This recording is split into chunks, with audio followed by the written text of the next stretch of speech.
जी, भाई जी की जीवनी में भी आया कि नारद जी हाँ, बिल्कुल, बिल्कुल, बिल्कुल, बिल्कुल। हाँ, अब ऐसे खुली आंख दर्शन किए हैं। सेनपुर में रह रहे थे, थोड़ा प्रसाद वहां 2 रोटी और अरहर की दाल 24 घंटे में मिलती थी, बस घोर जंगल, वहां कोई फल फूल मीठा कुछ नहीं, किसी का आना जाना नहीं। 2 रोटी एक पुजारी आके बना जाते थे, जो संत थे उनको 2 रोटी एक इतनी दाल अरहर की, 12 महीना न कोई सब्जी न कोई कुछ नहीं, बस 2 रोटी और अरहर की दाल। तो उससे पेट पालन तो हो ही जाता था, अन्न से प्राण पोषण होता, गंगा जल से पेट भर जाता था। तो दोपहर में जाके एक खंडहर बारंडा जैसा था, उसमें लेटे, पहले एक बंदरों का आक्रमण हुआ।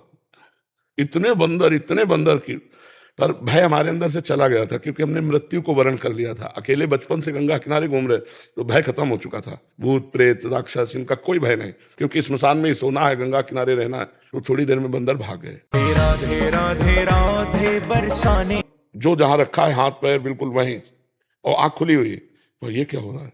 पहले तो आया कि लकवा मर गया क्या शरीर में, एकदम बिल्कुल एकदम खत्म, मतलब आप ऐसे नहीं कर सकते।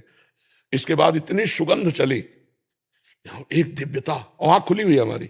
फिर देखा गंगा की धारा से, बीच से, हम कई बार बता भी चुके हैं, गंगा की धारा से श्वेत वस्त्र श्वेत बाल एक महापुरुष प्रकट हुए और सीधे से आए, और एक मंत्र उच्चारण करते चले आ रहे थे। वो मंत्र तो हमको, अरे राधे राधे राधे बरस, सुगंध तो इनके, दिमाग काम कर रहा है, शरीर काम नहीं कर रहा, सुगंध तो इनके श्रीअंग से आ रही, और एकदम नजदीक, इतना सुकोमल स्पर्श, इतना सुगंध। उन्होंने सर उठाया, अपनी गोद में रखा, और वही मंत्र बार बार ऐसे ऐसे करते हुए हमारे सर, बस 2 मिनट बैठे, फिर चले गए, फिर गंगा में ऐसे समा गए। ये जागृत की बात कर रहा हूं, कोई स्वप्न ले, जो ही वो पीठ करके उधर गए, से जड़ता खत्म हो गई, और गंगा में समाये से उठ बैठे।